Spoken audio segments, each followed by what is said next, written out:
뉴스 속 경제 이슈는 더 쉽고 깊게, 최신 고용 동향은 더 빠르게 전해드리는 고용브리핑 365 시간입니다. 이재동 기자와 함께합니다. 안녕하세요. 안녕하세요. 오늘은 어떤 이슈 준비하셨나요?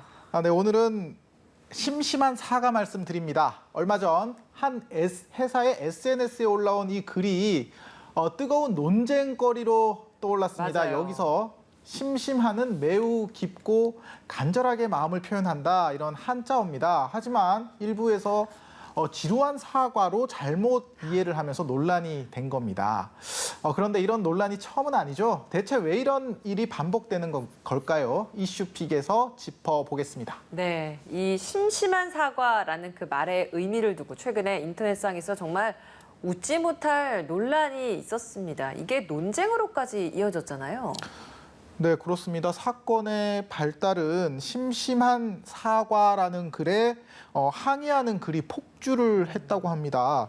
단어를 잘못 이해를 해서 생긴 일인데 문해력 부족 문제가 심각하다는 지적부터 굳이 어려운 한자어를 써야 했느냐, 이런 반박까지 온라인에서는 설전으로 벌어졌습니다. 네, 떠올려 보면 정말 이런 일이 처음은 아닙니다. 한때 실시간 검색어에 사흘이라는 이 단어가 오를 정도로 이 단어 역시도 마찬가지로 논란이 됐었죠. 근데 그게 아마 재작년이었을 겁니다. 예. 광복절 임시 공휴일을 앞두고 사흘의 의미를 둘러싼 논란이 논쟁으로까지 번졌습니다. 사흘이면은 그러니까 4일 쉬는 것 아니냐, 이런 거죠. 금일을 금요일로 착각한 대학생이 과제를 제때 제출하지 못해서 대래 항의를 하기도 했고요. 예.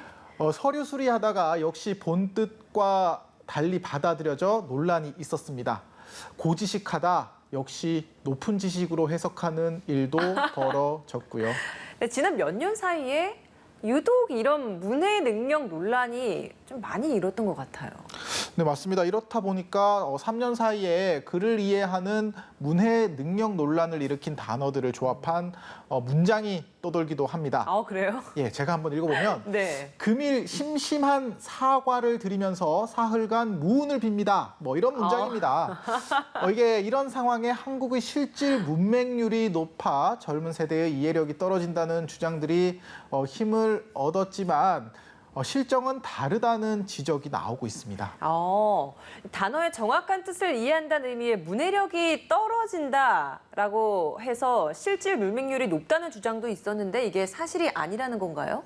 네, 그러니까 뭐 실제로 이런 통계 수치가 존재한다는 거는 사실입니다. OECD 통계를 인용을 해서 문해력이 떨어진다는 의미의 실질 문맹률이 75%나 된다는 건데요. 그런데 이건 어디까지나 20년 전의 수치입니다. 2018년 OECD 조사에서 49.8%로 33개 회원국 가운데 16위에 올라 중간 정도의 순이었습니다. 그리고 또 하나 잘못 알려진 것이 문해력과 관련해서 특히 젊은 세대가 문제라는 지적도 있는 겁니다. 이것 역시도 사실이 아닌 건가요? 네, 이게 반은 맞고 반은 틀리다고 합니다.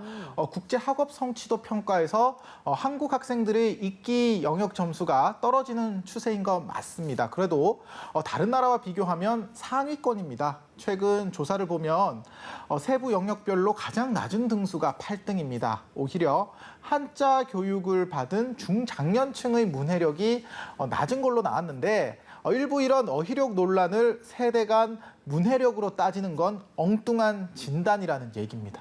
그러니까 이게 어느 한 쪽의 잘못도 아니고 문해력이 떨어지는 문제도 아니다라는 거네요.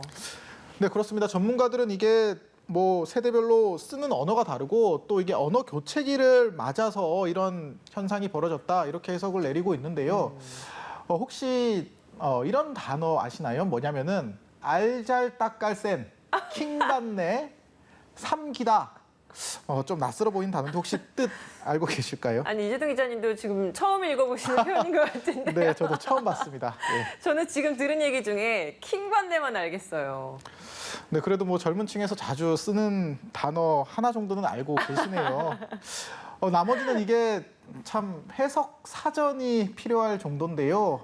알잘딱깔센, 이거는 알아서 알아서 잘 딱 깔끔하고 센스 있게라는 뜻이고요.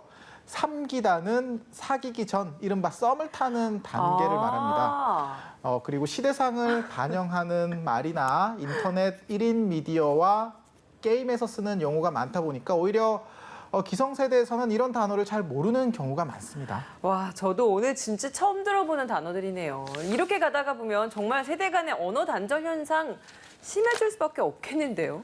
네, 그렇죠. 뭐 당장 회사 안에서도 가장 나이가 어린 동료와 얘기를 하다 보면 정말 몇몇 모르는 단어가 들리기도 하고요.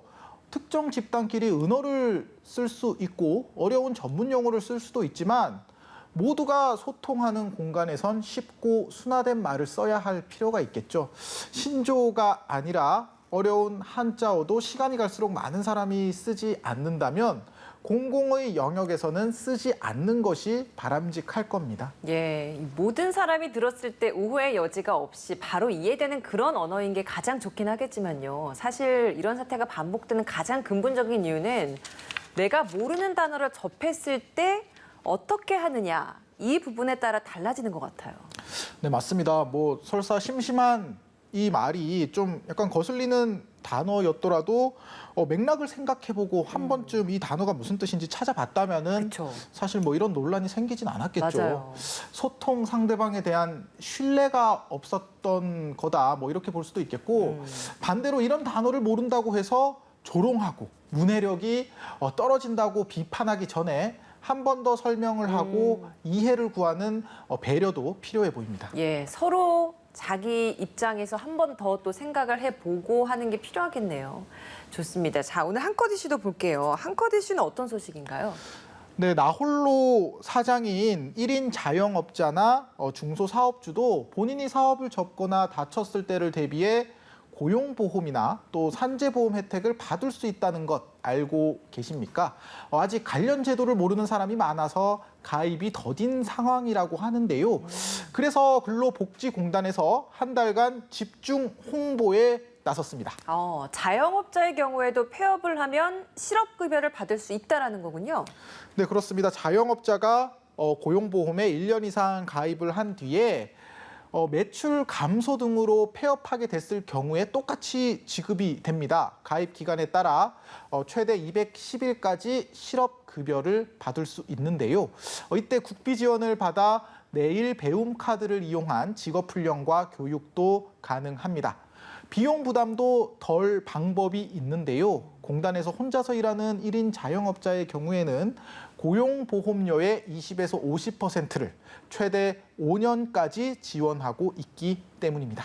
그러면 중소기업 사업주의 경우에 산재보험 가입을 하기 위한 기준은 어떻게 되죠? 네, 뭐 각종 업무상 재해나 사고에 대비를 하고 싶으시다면 중소기업 사업주 산재보험에 가입하면 됩니다. 300인 미만 근로자를 사용하는 경우 가입을 할 수 있습니다. 지난해 6월 9일부터는 함께 일하는 무급 가족 종사자도 가입을 할 수 있게 됐고 또 업무상 재해를 입은 경우에는 요양급여, 휴업급여 그리고 장해급여 등이 지급이 됩니다. 궁금한 점은 근로복지공단 사이트나 공단 콜센터로 문의를 하면 도움을 받을 수 있습니다.